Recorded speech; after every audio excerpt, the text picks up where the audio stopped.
بسم الله الرحمن الرحيم.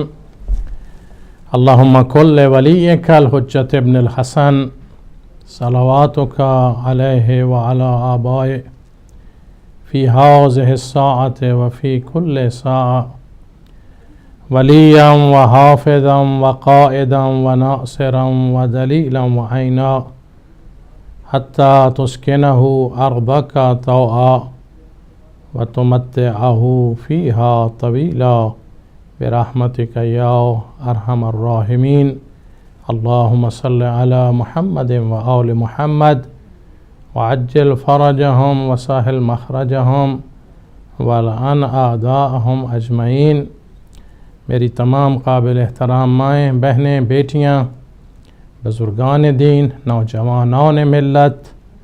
اور عزیزان گرامی، ہدایت ٹی وی کے اس مقدس پلیٹ فارم سے، چینل سے، گھر ہماری جنت کے اس پروگرام میں آپ کی خدمت میں کمال عقیدت و احترام و عزت سے نیک دعاؤں کے ساتھ السلام علیکم ورحمۃ اللہ وبرکاتہ۔ آپ جانتے ہیں کہ پوری دنیا اس وقت سوگوار ہے اور ظلم و بربریت کا ایک ایسا سیاہ باب رقم ہوا تاریخ میں، کسی اور موضوع پہ بات کرنے کی مناسبت بھی نہیں اور دل بھی نہیں چاہ رہا، چونکہ ہم اس وقت ایک ایسے لمحوں، ایسی گھڑی، ایسے اوقات اور ایسے زمانے سے گزر رہے ہیں جہاں ظلم و بربریت کی انتہا ہے، اور سب سے بڑی جو بدقسمتی ہے امت کی وہ یہ کہ یہ سب اسلام کے نام پر اور اسلام کے لبادے میں بربریت اور ظلم ڈھایا جا رہا ہے۔ پاکستان کے صوبہ سندھ کا بہت ہی پسماندہ ضلع ہے شکارپور، جہاں علاج و معالجے کے وسائل بھی نہیں اور ویسے بھی بہت کمبود ہے۔ وہاں پر دیکھیے نماز جمعہ کا دن اور نماز کا اجتماع اور اللہ کے گھر میں نمازیوں کو کس قدر ظلم و بربریت کا نشانہ بنایا گیا، اور دنیا نے دیکھا کہ ایسے ظالم اور شقی القلب جن کا تعلق تکفیری اور خوارج گروہ سے ہے، انہوں نے وہ ظلم ڈھایا کہ بوڑھوں، جوانوں اور بچوں کو اللہ کے گھر میں قرآن مقدس کی موجودگی میں کس قدر بربریت اور دہشت گردی کا نشانہ بنایا۔ ہر آنکھ پرنم ہے ان مظلوموں کی مظلومیت پر، ان کے غم میں پوری قوم شریک ہے، اور دنیا کا کوئی گوشہ نہیں جہاں افسردگی نہ ہو اور عزا کا ماحول نہ ہو، بلکہ یوں کہوں گا کہ بلا تفریق فرقہ و مذہب و عقیدہ، جہاں معمولی بھی ایمان کی اگر رمق ہے یا اسلام کی روشنی ہے، وہ ہر دل افسردہ اور پریشان اور سراپا احتجاج، بلکہ یوں کہوں گا کہ جس پہلو میں انسانی دل ہے یا انسانیت کی معمولی رمق بھی ہے، وہاں پر احتجاج ہے اس بربریت اور ظلم کے خلاف۔ قیامت کا منظر دنیا نے دیکھا، خون، لاشیں، زخمی، یتیموں کی چیخ و پکار، ماؤں کی آہیں، اس قدر ظلم ڈھایا گیا اور اتنی بربریت کی گئی کہ جس سے ایک نیا ظلم کا سیاہ باب تاریخ میں رقم ہوا۔ اس وقت ہر جگہ پر احتجاج ہو رہے ہیں، صدائے احتجاج بلند ہے، اور بدقسمتی یہ ہے کہ ایک ایسا ملک جو خود ایٹمی قوت ہے اور اسلام کے نام پر بنا، اور تمام مسلمانوں نے مل کر قربانیاں دیں کہ ہم اس ملک میں چین سے، آزادی سے، عزت سے رہیں گے، وہاں پر وہ قوتیں جو پاکستان بنتے وقت بھی اس پاکستان کے وجود کی دشمن تھیں، جنہوں نے قائد اعظم بانی پاکستان رحمت اللہ علیہ پر بھی فتوے لگائے، وہی تعصب، وہی بغض، وہی عداوت چلا آ رہا ہے، اور پاکستان کی بقا اور امت مسلمہ کے وقار کو مجروح کرنا چاہتے ہیں۔ لیکن شہداء کے خون کے صدقے، ہمارے احتجاج اور یتیموں کی آہیں اور ماؤں بہنوں کی صداؤں کے صدقے، جتنے ان کے پہلے جابر اور ظالم خوارج اور تکفیری دہشت گرد گزرے، وہ بھی ناکام ہوئے، وہ بھی جہنم کا ایندھن بنے، وہ بھی ذلت و رسوائی میں چلے گئے، اور یقیناً یہ بھی ہر جگہ اس سے بڑی بزدلی نہیں ہے۔ اگر تم کہتے ہو کہ تم اسلام کے لیے، ایمان کے لیے جان دے رہے ہو، تو پھر تمہیں میدان میں آنا چاہیے، جو شیوا تھا مسلمانان عالم کا۔ تمہارا پہاڑوں میں چھپنا، تمہارا غاروں کے اندر غائب ہونا، تمہارا ابن ملجم کی طرح بزدلانہ نمازیوں پر چھپ کر وار کرنا، یہ اس بات کی دلیل ہے کہ تم نہ انسان ہو، بلکہ تم خون آشام اور خونخوار درندوں کی شکل میں ایک ایسی بلا ہو امت کے لیے اور انسانیت کے لیے جس کی مثال نہیں ملتی۔ مارنا مرنا معیار فتح نہیں۔ آج میں اپنی ماؤں بہنوں بیٹیوں کی خدمت میں، اپنے بھائیوں بزرگوں، مجھے علم ہے ہر طرف سے آپ کی صدائے احتجاج بلند ہے، مصلی عبادت پر بیٹھ کر بارگاہ خداوندی میں دعائیں کر رہے ہیں کہ شہداء کا خون رنگ لائے، اور جس طرح یہ لشکر آئے تھے تکفیری اور خوارج کے، اور شام میں تباہ و برباد ہوئے، اور ذلت و رسوائی سے یہ بھی اور ان کے جو آقا ہیں وہ بھی دوچار ہوئے، عراق میں بھی جہنم کا ایندھن بنے، انشاءاللہ اب پاکستان میں بھی یہ بخلاہٹ اور بزدلی کا شکار ہیں، اور ان کے چہروں سے نقاب اٹھ چکے ہیں۔ لیکن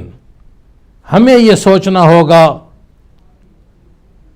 کہ ان حالات کے تناظر میں قومی حوالے سے، مذہبی اجتماعی حوالے سے ہماری ذمہ داری کیا ہے؟ کون سے وہ اصول ہیں جن پر چل کر ہم ان کا ملیا میٹ کر سکتے ہیں اور اپنے وقار اور اپنی تقدیر کے فیصلے اپنے ہاتھ میں لے سکتے ہیں؟ مومنین کرام، آپ جانتے ہیں کہ آج جس کی لاٹھی اس کی بھینس، رائٹ از مائٹ کا ایک فلسفہ چل رہا ہے، اور یہ بہت پہلے ہمیں قرآن اور وارثان قرآن نے ہدایت دی تھی کہ یاد رکھنا کبھی بھی حق بھیک مانگنے سے نہیں ملے گا، بلکہ تمہیں اپنے زور بازو، اپنے زور ایمان سے اپنے حق کو لینا ہوگا۔ قرآن نے اس کے راستوں کا تعین فرمایا ہے۔ ہم اگر ان راستوں کو نہیں اپنائیں گے مشکلات بڑھیں گی، قومی وقار مجروح ہوگا، اسی طرح لاشیں اور خون اور ظلم و بربریت، یہاں کوئی تمہیں انصاف کی امید نہیں ہے، یہ خونخوار درندے ہیں، یہاں ظلم اور بربریت دیکھ رہو، خود بھی خودکشیوں اور حرام کی موت مر رہے ہیں، اتنے بے دین اور گزرے ہوئے یہ لوگ ہیں۔ لیکن لوگوں کو، ماؤں کے بچوں کو برین واش کر کے گمراہی پہ ڈالا گیا ہے۔ اصل وہ ہیں اوپر مفاد پرست، وہ ٹولہ جن کے اندر نجاست ہے، رجس ہے، بربریت ہے، جو مفادات اور جن کا پیٹ جہنم کے ایندھن سے بھرے گا، دنیا سے نہیں بھر سکتا۔ قرآن نے خود ہمارے لیے فرمایا ان اللہ لا یغیر ما بقوم، چونکہ آپ سوچیں گے قبلہ اس کا حل کیا ہے، کیسے ان مظالم کو روکنا ہے، کیسے ہم نے اپنی بقا کی جنگ کو لڑنا ہے، کیسے اپنے اداروں اور اپنے مقدس مقامات اور اپنے مشن کی حفاظت کرنی ہے۔ ہاں، اس کے راستے موجود ہیں، اس کے اصول اور پرنسپل موجود ہیں، جس سے ہم ہر میدان میں فاتح ہو سکتے ہیں اور ان کے عزائم کو ناکام بنا سکتے ہیں۔ ایک جگہ قرآن مقدس میں ہمیں ارشاد ہوا کہ ان اللہ لا یغیر ما بقوم حتی یغیروا ما بانفسہم، اللہ قادر مطلق ہے۔ امام علیہ السلام کی مدد شامل حال ہے، لیکن اس پرنسپل کے ساتھ کہ ہمیں ایک قوم کی حیثیت سے میدان عمل میں قدم رکھنا ہوگا۔ ہمارے پاس وحدت اور یکجہتی کا ہتھیار جذبوں سے سرشار، اور اس میں ایک اصول ہے، جس طرح ملک کے نظام کو حکومتیں چلاتی ہیں، ان کا فرض ہوتا ہے کہ عوام کے مال و جان و عزت کی محافظت کریں، جو کہ پاکستان میں نہیں ہے، اور اس کا نقصان پورے ملک کو، قوم کو ہو رہا ہے۔ اس میں فوج کو، سیاستدانوں کو، پولیس کے جوان، علماء، ڈاکٹر، انجینئر اور تمام مکاتب فکر، اہل سنت، کتنے ان کے مزار اور ان کے علماء کو شہید کیا گیا، اس لیے کہ خوارج اسلام کے دشمن ہیں، وہ مساجد کے دشمن ہیں، وہ اللہ کے قرآن کے دشمن ہیں، وہ اس امت کے وقار و عزت کو خاک میں ملانا چاہتے ہیں۔ ان کے لیے کوئی فرق نہیں کہ یہ اہل سنت ہے یا شیعہ ہے۔ پاکستان میں آپ دیکھ چکے ہیں کہ کتنے ظلم ان پر بھی ڈھائے گئے۔ اللہ تعالیٰ کرے ہمارے اہل سنت بھائیوں کو بھی یہ ہوش آئے اور اٹھیں، اور کچھ ایسے حالات پیدا ہوئے ہیں کہ وہ اپنے حالات کو بھانپ رہے ہیں اور اپنی صفوں کو آراستہ کر رہے ہیں، اس لیے کہ اس میں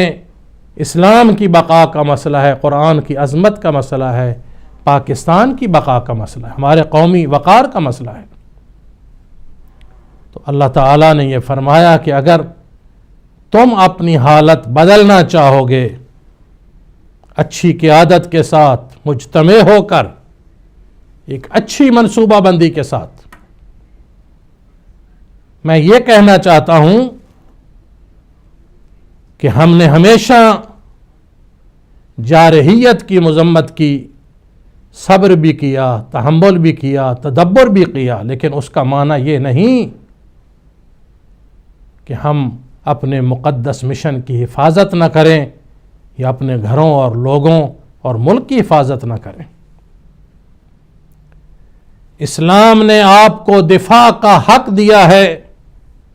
اور آئین پاکستان نے اور دنیا کے انٹرنیشنل قوانین کے مطابق آپ کو یہ حق حاصل ہے کہ آپ ایک قوم کی حیثیت سے اپنا دفاع اتنا مضبوط کریں، کیونکہ اگر ہم نے امام بارگاہ مسجدیں تعمیر کرنی ہیں تو ان کی حفاظت بھی چاہیے۔ اگر ہم نے اجتماع کرنا ہے اور خطرہ ہے دہشت گردی اور ظلم کا جو کہ یقیناً ہے، تو اسلامی روح سے واجب ہو جاتا ہے وہاں کے مسئولین، وہاں کے ذمہ داران، وہاں کی کمیٹی، وہاں کی مینجمنٹ پر یہ واجب اور لازم ہو جاتا ہے اسلامی نقطہ نظر کے ساتھ کہ اس کی حفاظت کا مضبوط نظام اور انتظام ہم کریں۔ اور اس کے لیے عوام میں جذبے موجود ہیں، عوام قربانیاں دینے کے لیے تیار ہے۔ ہر میدان میں جہاں پکارا، ٹھاٹھے مارتے ہوئے سمندر عوام کے نکلے اور کفن پہن کر نکلے، جانوں کو ہتھیلیوں پر رکھ کر نکلے کہ ہم دین اور اپنے ملک اور اپنی عزت اور ناموس کے لیے ہر قربانی دینے کے لیے تیار ہیں۔